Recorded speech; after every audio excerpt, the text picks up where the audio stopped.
میرے معاشرے میں چونکہ جوائنٹ فیملی سسٹم ہے اور حدود کا پتہ کوئی نہیں ہے تو زیادتیاں ہو رہی ہیں. یہ سارے علماء تشریف فرمائیں. اس بچی کا حق ہے جس کو ہم لے کے جا رہے ہیں. اگر میرے پاس پیسہ ہے اور وہ کہے مجھے الگ گھر چاہیے تو مجھے الگ گھر دینا میرے ذمے ہے، اس کا حق بنتا ہے. اگر میرے پاس اتنے پیسے نہیں ہیں تو میں کرائے پر لے کر دے سکتا ہوں، تو میرے ذمے ہے میں آنے والی کو کرائے پر گھر لے کر پورا سیٹ اپ بنا کے دوں. اگر یہ میری ہمت نہیں ہے تو اپنے گھر میں ایک پورشن مکمل اپنی بیوی کے لیے پیش کروں. اگر اس کی بھی گنجائش نہیں تو ایک کمرہ، ایک کچن اور ایک ٹوائلٹ اس لڑکی کا حق ہے جس میں اور کوئی کسی کا دخل نہ ہو. اگر اس کی بھی ہمت نہیں تو وہ روزے رکھو تے تسبیح پڑھو، کسی دے دین لے کے برباد نہ کرو. میری ماں دی بھی روٹی پکا تے میرے ابے دی بھی روٹی پکا تے میری بہناں دی بھی روٹی پکا تے میرے بھراواں دی بھی پکا تے بولنا تو کوئی نہیں تے لتر تیرے سرے چوسی. لعنت ہے اس زندگی پر. یہ تلخ حقائق ہیں. بہنوں نے گھر اجاڑ دیے بھائیوں کے، ماؤں نے گھر اجاڑ دیے اپنے بیٹوں کے. روز کی باتیں ہیں.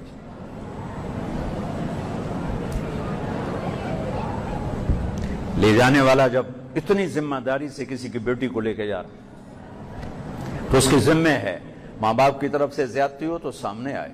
سامنے آنے کا مطلب ہے لڑائی کرے، اپنی بیوی کو بچائے. میں توڑا پتر ہوں، میں توڑا نوکر ہوں، میں نے دوستو میں توڑی نوکری کرنی.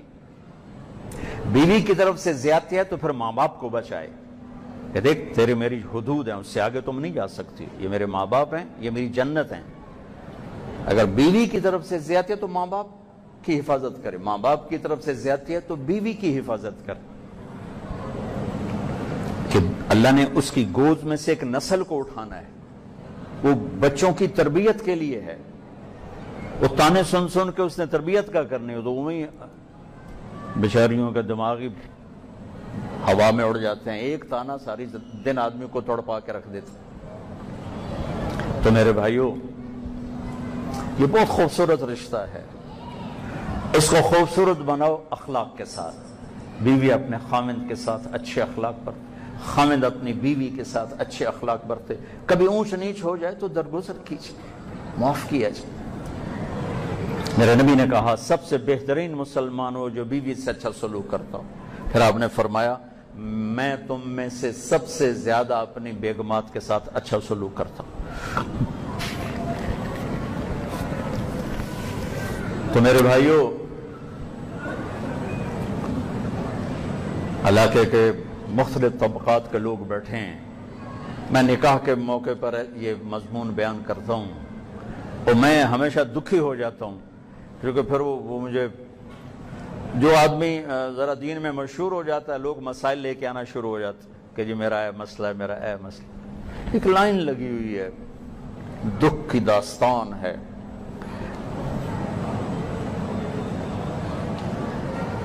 میں یہ نہیں کہتا ہوں کہ جانے والی اپنے خامند کے ماں باپ کی خدمت نہ کرے، ضرور کرے.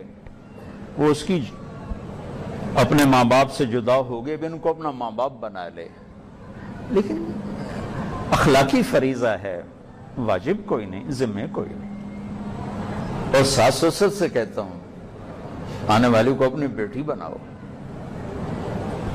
اور خامند اور بیوی کو پنپنے دو. ایک نوجوان تھا، بہت بری زندگی. اس کے والد نے کہا جی ذرا میرے بچے نے تو مل لو، کوئی بندہ بن جاوے. ہم نے اس سے دوستی لگائی. اللہ نے اس کو 4 مہینے کی توفیق دی. بہت بڑے مالدار فیملی. پھر وہ اس کی شادی ہوئی، ہم اس کی شادی میں شریک ہوئے. سال بعد طلاق ہو گئی. وہ میں نے کہا طلاق کیوں دیتے؟ کہا جی ماں باپ کے تانوں سے تنگ آ کے طلاق دی. میں سر رات کلبوں میں ہوتا تھا، شراب پیتا تھا. میرے ماں باپ کو کوئی پرواہ نہیں تھی میں کون آتے کتھے ہیں. جب سے شادی ہوئی ہے روز سنتا ہوں بیوی دی کچھ چ بیٹھا رہندا، ماں نو تا پوچھدا ہی کوئی نہیں. بیوی دی کچھ چ وڑیا رہندا، پیو نو تا پوچھدا ہی کوئی نہیں. کہ ان 2 تانوں نے مجھے اتنا زچ کیا کہ میں نے اس بے قصور کو طلاق دے دی.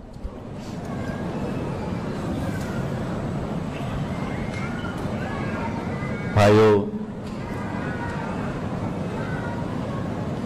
میرے نبی نے فرمایا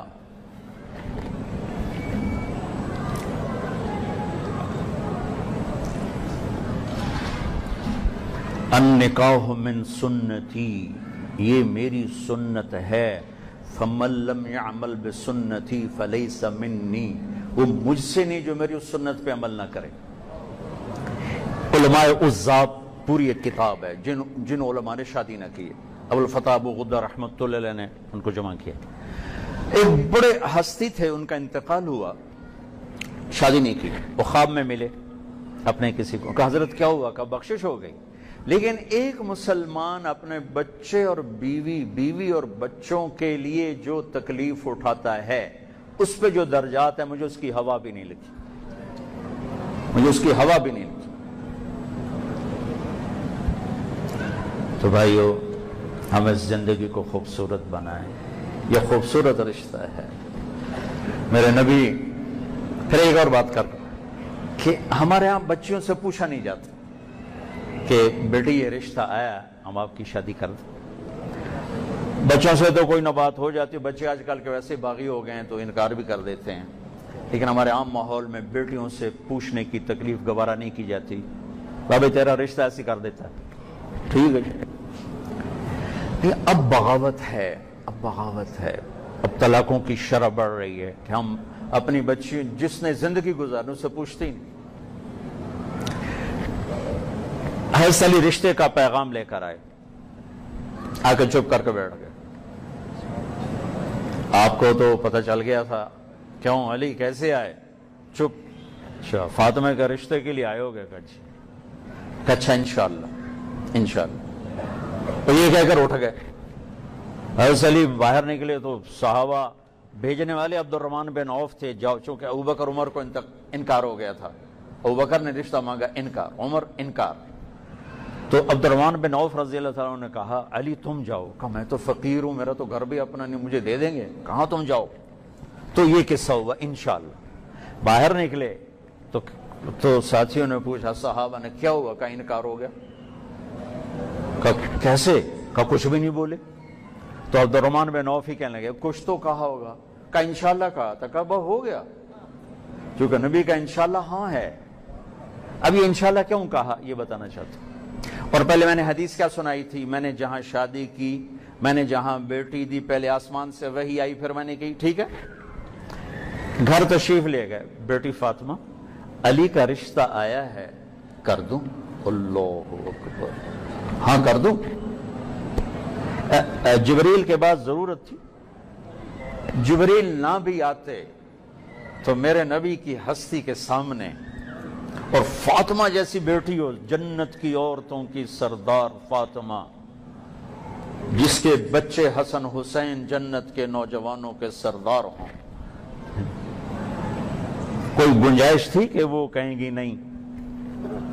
اللہ کی قسم ہمیں سکھانے کے لیے تھا، جس نے زندگی گزارنی اس کا حق۔ فاطمہ علی کا رشتہ آیا ہے، ہاں کر دوں؟ اللہ،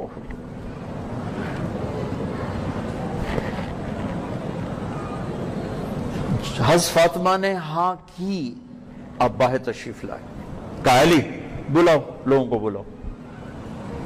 لوگ سارے اکٹھے ہو گئے، حضرت علی کو یہاں بیٹھائے سامنے، ایسے ممبر پر آئے، کہا لوگو جبریل میرے پاس اللہ کا پیغام لے کر آئے ہیں کہ میں اپنی بیٹی فاطمہ کا نکاح علی کے ساتھ کر دوں۔ پھر پوچھا، پھر ایک خاتون کہنے لگی میرے رشتے کی بات آتی تھی اور میرے ماں پیو دوے کمرے چ بہ کے گلاں کردے ہیں، جیں حیاتی نہیں بامنے اس کو لک کے گلاں ہوندیاں پیاں، اور اسے تو پوچھو بیچاری گائے بھینس تو نہیں ہے۔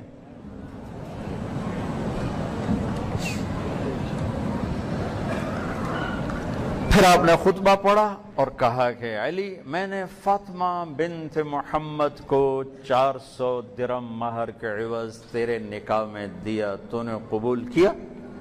کہا میں نے قبول کیا اور سجدے میں سر رکھ دیا اور زور سے یہ دعا پڑھی سجدے میں، رب اوزعنی ان اشکر نعمتک التی انعمت علی وعلی والدی وانا اعمل صالحا ترضاہ۔ میرے نبی نے زور سے آمین فرمایا. پھر آپ نے سارے مجمع کو کھجور کھلائی اور ایک روایت میں آتا ہے شہد کا شربت پلایا. پھر رخصتی کے وقت مہینے بعد، 6 مہینے بعد، سال بعد 3 قول نظر سے گزرے. حضرت علی کو لے کے جاؤ.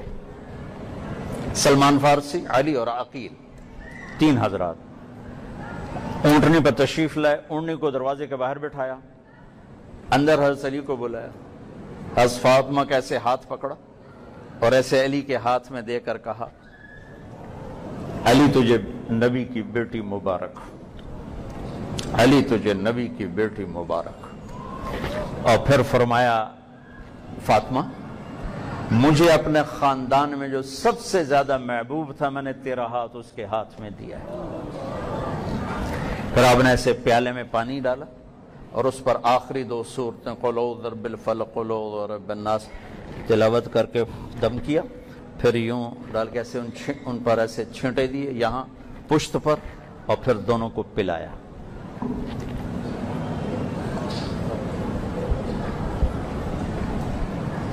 اگلے دن آپ نے حضرت علی کو بلا لیا، علی ولیمہ کرو. کہ یا رسول اللہ میں تو ویلا، میرے کو تو شے کوئی.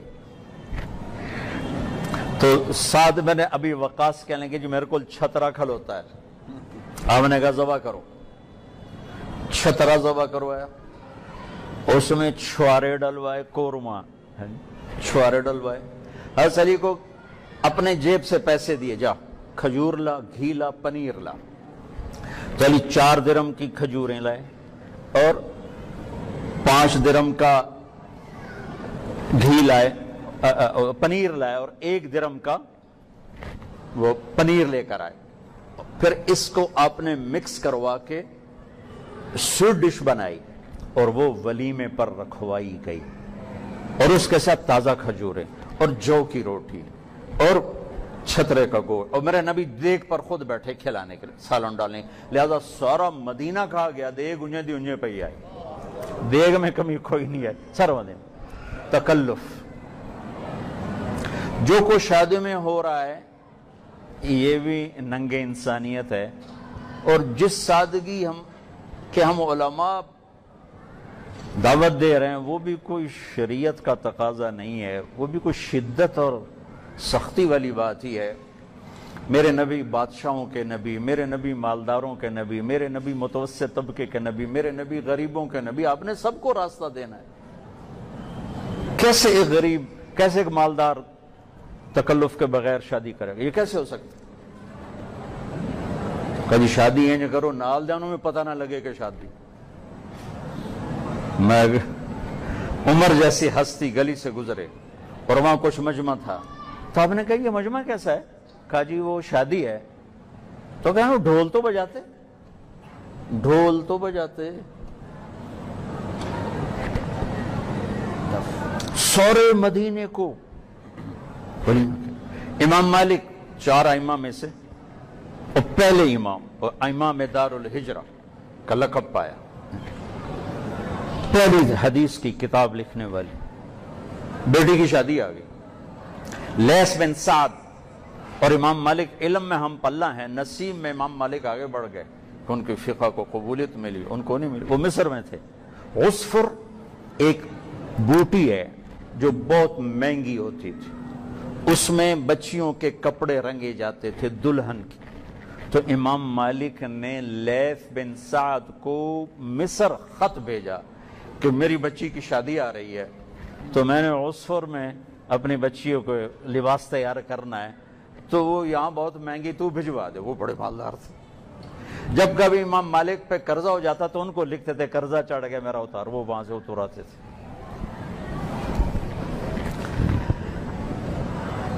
سبحان اللہ. انہوں نے کیا کیا؟ ایک بچی کے 5 جوڑے، 10 جوڑے، 20 جوڑے لال، 100 جوڑے لال. انہوں نے 30 اونٹ عصفر کی بوٹی کے لاد کے بھیج دیے. بچی کا کام ختم ہونے کے بعد جو عصفر باقی بچا، امام مالک نے 500 دینار کا مدینے کے بازار میں بیچا، اور 500 دینار آج پاکستان میں سونے کی قیمت میں 9 کروڑ روپیہ بنتا ہے۔ 9 کروڑ مولانا صاحب، 9 کروڑ روپیہ بنتا ہے۔ یہ امام اہل السنہ ہے۔ تو جس سادگی کی ہم تصویر پیش کر رہے ہیں اس کی بھی کوئی تائید ایسی نہیں ملتی، اور جو آج میرا معاشرہ کر رہا ہے یہ تو ویسے ہی ننگے انسانیت ہے۔ شرم کی چادر کو اتار کے پھینک دیا ہے۔ وَكَانَ بَيْنَ ذَلِكَ قَوَامًا، اس کے بیچ کی بات ہے۔ تو میرے بھائیو، اپنی بچیوں کو عزت دو، اپنی بچی کو پوچھو، رائے لو، اپنی بچیوں کو وراثت میں حصہ دو۔ بچیوں کو تمہارے شہروں کا مجھے حال نہیں معلوم، ہمارے ذمہ داروں میں بچیوں کو کوئی جائیداد نہیں دیتے۔ ساڑی زمین جیوائی لے جامن، ساڑی زمین جیوائی لے جامن نہیں دیتے۔ پورے پاکستان میں پھر ہوں، کہیں رواج نہیں ہے بچیوں کو وراثت دینے کا۔ ہمارے علاقے کا پہلا انسان میرا باپ تھا جس نے بیٹیوں کو وراثت دی، تو میرا تائے نے میرے باپ کی کلاس لے لی، کیا مرنا پایا ہی ساڑے گل، ہن ساڑیاں دھیاں اکسن سانوں ہی دے زمین، ابا چاچے دیتی ہے تو تم ہی دے۔ اور میں مولانا جمشید صاحب رحمۃ اللہ علیہ میرے استاد تھے راوند میں، میں ان کی خدمت میں ایک دفعہ شہد کی بوتل لے کر گیا، ایڈی ساری میں نے پیش کی، یہ میں آپ کے لیے لایا ہوں۔ کہنے لگے کہاں سے لائے ہو؟ میں نے کہا جی میرے اپنے باغ کی ہے۔ کہنے لگے ہم گل سنے جی ایڈی ساری، اس ویلے 10 روپے دی شہد دی بوتل ہم دیا، 10 روپے دی۔ فرمانے لگے تیرے باپ نے اپنی بہنوں کو زمین میں سے حصہ دیا تھا؟ یعنی میری پھوپھیاں، تیرے باپ نے اپنی بہنوں کو زمین میں سے حصہ دیا تھا؟ یعنی دیا تھا تو اے بوتل اتھے رکھ دے، نہیں دیا تھا تو یہ حرام ہے، میں نہیں لیتا۔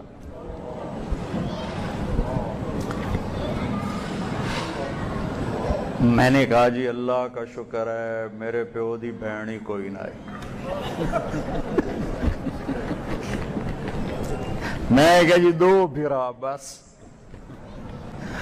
اچھا تو تیرے دادا نے اپنی بہنوں کو حصہ دیا تھا؟ میں کہا اس لئے میں جمعہ ہی کوئی نہ، مینوں کیا پتا۔ پھر کہنے لگا اچھا رکھ دو۔ لیکن ہمارے ہاں وراثت کا ظلم عظیم ہے، جس پیٹ میں بچہ بنتا ہے اسی میں بچی بنتی، جس چھاتی کا دودھ بیٹا پیتا ہے اسی کا بیٹی پیتی، جس چھت کے نیچے بیٹا پروان چڑھتا ہے وہیں بیٹا۔ اور جو بھی مولانا فرما رہے تھے کہ بیٹیاں زیادہ خدمت کرتی، اور انہی پہ یہ ظلم ہوتا ہے کہ ان کو جائیداد سے محروم کیا جاتا ہے۔ یہ ان کے حقوق ہیں۔ یہ ایک خوبصورت زندگی ہے جو میرے نبی دے کر گئے۔ بھائیو اسے سیکھنے کی ضرورت ہے۔ علماء سے کہتا ہوں معاشرت بیان کیا کریں، لوگوں کو معاشرت کا کچھ پتہ نہیں، اور یہ تبلیغ کا خوبصورت کام ہے جس میں آپ سب کو گزارش کروں گا وقت لگاتے رہیں گے تو آپ کو انشاءاللہ فائدہ بھی ہوگا، دین کا بھی دنیا کا بھی۔ اللہ ان کا جوڑ نصیب اچھا کرے، سلامت کرے، اور زندگی خوبصورت گزرے، نیک و صالح اولاد اللہ نصیب فرمائے۔ اللہ اولاد دے تو اولاد کو بھی عزت دے۔ میرے نبی کا فرمان ہے اکرموا اولادکم، بیٹھوں میں ماں باپ بیٹھو ہیں، آخری حدیث سنا کے نکاح پڑھاتا ہوں۔ آپ نے کہا اکرموا اولادکم واحسنوا ادبہم، اپنی اولاد کو عزت دو اور خوبصورت طریقے سے ان کی تربیت کرو، ڈنڈے کے ساتھ نہیں، ڈنڈے کے ساتھ نہیں، سوٹا ڈنڈا کان پکڑو کھڑے ہو جاؤ، یہ تو ہمارے مدرسوں کی بات ہے۔ گھروں میں لتر پولا۔ میں چھوٹی عمر میں سگریٹ پینا شروع ہو گیا، میرے خیال ہے کوئی 6-7 سال کی عمر میں۔ اچھا وہ میری ماں کو پتہ چل گیا، اب مجھے روکا جا رہا ہے سگریٹ سے، ٹھیک ہے؟ میری ماں نے میرا منہ نال تو کہنا انج کھولیا، تو میری ماسی نے چمٹے میں انگارہ ڈالا، دیواں تیرے منہ وچ، دیواں تیرے منہ وچ، پینے گا سگریٹ؟ او میں نہیں پیندا، او میں نہیں پیندا۔ میں کہا تو مینوں لے دے گا۔